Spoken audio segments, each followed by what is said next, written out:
おだすこんちこんばんポテンス、今日もデータ分析やっていきたいなと思います。よろしくお願いいたします。今日はですね、そろそろボックスストライカーの動きまとめとけよやっていきたいなと思います。いやという公式からですね、ボックスストライカーの動きについてね、24になって変わりましたよねというところですよね。裏抜けするようになったよとかそういうところなんですけど、いやっていうかもうこれライブレじゃねみたいな、そんな感じするじゃないですか。じゃあ何なのボックスストライカーって何なのみたいなのがあるんで、今日はですねそこをやっていきたいなと思います。10秒でどうやれるボックスストライカーの豆知識。ボックスストライカーって英語で言うとですね、Fox in the box っていうんですね。そうです、キツネですね。キツネ実はですね、海外ではずる賢いというイメージがあるんですね。ズートピアとかでもね、最初盗人みたいな役割でしたよね。そっからですね、ペナルティーエリア内で待って点を取るやつイコールずる賢いやつみたいなねイメージでですね、Fox in the box と、in the box はもちろんペナルティーエリアって意味なんですけども、そういったイメージになっていったよと。ためになって検証法ですね。検証方法は前作と同じような形にはなっていくんですが、こんななんていうかこんな感じで持って見てれば分かりますいや嘘です。こんな感じで持ってビルドアップをしていった時にですね、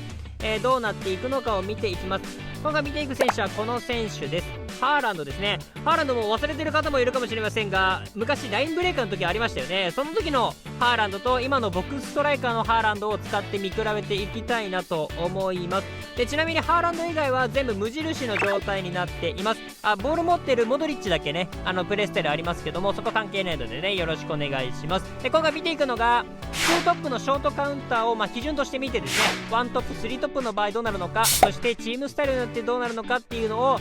順々に見ていきたいなと思います。ちょっと先に言っておきます。結構おもろいです。はい、見ていきましょう。まずラインブレーカーのショートカウンター2トップの時ですね、見ていきましょう。基本的な動きはね2つですね。この裏抜けの動きと1回パス受けの動きしてから裏抜けする、こんな動きが、基本的な動きになっていきました。実際見ていくと、こういう風にね裏抜けをしていくという動きですね。でタイミング的にはね、大体この辺ハーフライン前後ぐらいかな、この辺りからゴーがかかる、そんなイメージを持っていただくと一番いいのかなと思いました。でボールが上がりきるとですね、常に裏をねこうやって意識してるような感じでしたね。でもう一個ボール受けですね。こんな感じで、ボール受けというかタイミングずらしに近いのかもしれないですけど、一回寄ってですね、寄ってから行くみたいなね、そんな感じになっていきましたね。でこのパス受けの動きなんですけど、どっちかというとこのハーランドのいるところっていうのかな、近場からビルドアップしているとですね、パス受けをする動きが多かったかなという感じでしたね。なので2トップとかの場合だと特になんですけど、そのハーランド側からですねビルドアップをするとですね、このパス受けっていうのはね、する可能性が高かったっていうかね、毎回じゃないんですけどね、そんなイメージがありましたね。はい、次ボックスストライカーですね。ボックスストライカーの場合の動きも基本的には同じでした。この裏抜けの動きとパス受けの動きなんですけど、ちょっと度合いが違うっていうイメージでしたね。ちょっと見ていきましょう。まず裏抜けのところになっていくんですけど、ここからこういう感じでね裏抜けしていくという感じにはなっていきますよと。ただですね、ちょっと違うところが走り出すタイミングですね。この時にはまだステイで感じ動かないですね。でこの後のこの緑の線かな、この辺りらへんから、動き出すというような感じ。タイミングが若干違いますよという感じでしたね。でボールが上がりきった後はですね、パス受けというかね、パス受けれる動きっていうのもよくしていました。はい、でもう一個パス受けの動きなんですけども、こんな感じ。ある程度ラインブレより寄ってるのが分かりますかね。ライブレよりちゃんとパスもらおうとしてる感じっていうかね、このパス受けの動きのポジションっていうのはそんな変わんないかもしれない。ライブレと同じ基準かもしれないですね。ハーランド側からビルドアップするとこんな感じでパス受けをしてくれるというような感じであったかなと思いますね。でですね、ボールが上がりきるとですね、こんな感じでポジションチェンジだったりというか、ハーランド自身がポジションチェンジしたいのかどうかわかんないですけど、パス受けの動きをした結果ですね、その裏との入れ替わりとかね、こういうとこもそうなんですけど、パス受けする動きをしたがためにですね、後ろスペース空いて、そこのスペースに他の選手が走り込んでしまうというような感じ。その結果ですね、自分が上がるスペースなくなっちゃって、こんな感じでずっと並走してるみたいなこともあったりしましたね。なのでこの裏のスペースが誰かいた場合はですね、僕ストライカーは無理にはいかない、そんな、プレイスタイルでしたね。まず見ていただいたんですけど、これだけでも結構おもろくないですか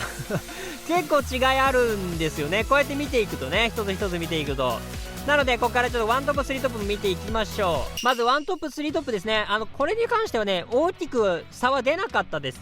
はい、基本的な動きは一緒でした。ただですね、若干違うところといえばですね、ハーランドが真ん中に、ワントップの場合も3トップの場合も真ん中に居座っていますので、何も考えずにですね、真ん中からビルドアップをしていっちゃうとですね、先ほどのパス受けの動きっていうのはしてしまうので、裏抜けしろよみたいなところでしてくれない時とかは、もしかしたらそういうところもあるかもしれないですかね。でライブレはですね、僕ストライカーみたいに裏のスペースを誰かに潰されてもですね、構わず、走っていくようなスタイルになってました。ウイングとかが先に走っていてもですね、気にせず裏にね走っていく、そんなところはありましたね。でライブレが走り始めると他の選手は下がるというような特徴もあったので、何よりも使用上ですね、ライブレの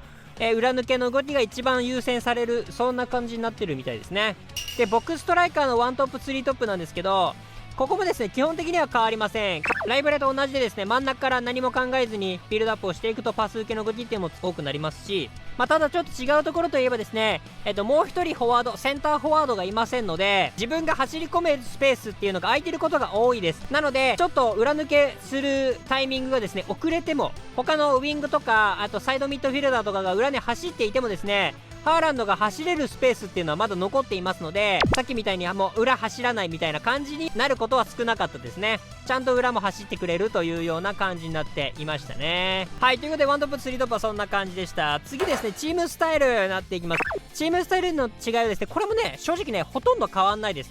ちょっとだけ違うのあったので、そこだけお話をしていきたいなと思います。まずはポゼッションの時ですね。ポゼッションを使っている時はですね、僕ストライカーもラインブレイカーもそうなんですけども、若干ですね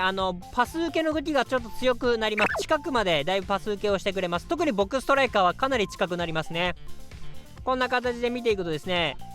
もうかなり近くなるまで走らないというようなね、そんな感じの動きをしておりましたね。そしてもう一つ、ロングカウンターの時ですね。ロングカウンターの時は裏抜けするタイミングが速くなります。これラインブレーカーのハーランドなんですけど、先ほどハーフラインぐらいで走り始めてたのが覚えてるかなと思うんですけど、これもですね、もう一個後ろの緑の線ですね、この辺りからハーランド走り始めています。ワンテンポ速いタイミングで裏抜けをし始めているということがわかるかなと思います。僕ストライカーになるとですね、これがですね今度はハーフラインぐらいから走り始めるようになります。なのでライブレと同じような動きに近いですかね。はい、そういった形をしているということが分かりましたね。はい、というところで結論、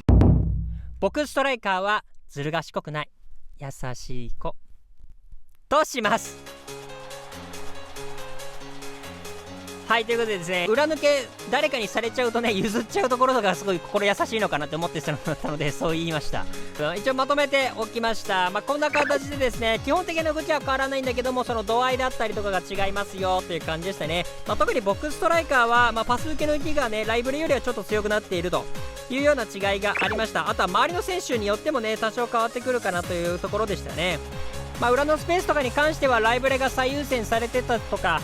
僕ストライカーはですね思ったほど前作ほどですね真ん中に居座ってっていう感じでもなかったですよね。その辺の違いとかもね結構分かっただけでも面白かったかなと思います。はい、あとはですね、これ前作もそうだったんですけども、攻撃レベルとかが通常の時は裏抜けする人数っていうのがだいたい2人多くて3人、そんな感じの仕様になっているというのは知っておくと、それはそれでまた便利かもしれませんね。今回はですねビルドアップという面で見ていきました。この辺の動きが一番違うのでね見ていきましたね。こういった特徴を知るだけでもですね、ビルドアップの仕方だったりチームスタイルとかね、あとは交代枠ですね、ライブレばっか使ってるとかではなくて僕ストライカー入れてみようかなとかね、そういったところの参考になるかなと思いますので、ぜひいろいろ試してみてください。で皆さんの思うね特徴とかもあればですねコメントで教えていただければなと思いますので、よろしくお願いいたします。あとこれはですね、あくまで一つのシチュエーションにしすぎないので、これが 100% ではないということもちゃんとね念頭に入れながら参考程度にしていただけるといいのかなと思いますので、よろしくお願いします。はい、ということでいかがだったでしょうか。皆さんのご意見ご感想クレーム等々あればですね、コメントで教えていただければなと思いますので、よろしくお願いいたします。年内3万人を目指しておりますので、この動画が良かったな、参考になったなと思った方はですね、高評価チャンネル登録をしていただけるとすごく励みになります。何も考えずにやっていくっていう楽しみももちろんあるんですけど、こういった仕様もね理解しながら、じゃあこうだったらどうなるんだろう、俺の場合はこうしたら生きるんじゃねとかね、考えながらですねやっていくのも醍醐味なのかなと思いますので、ぜひ参考にしてみてください。ということで今日の動画ねこれで終わりたいなと思います。また次回の動画でお会いしましょう。バイバイ。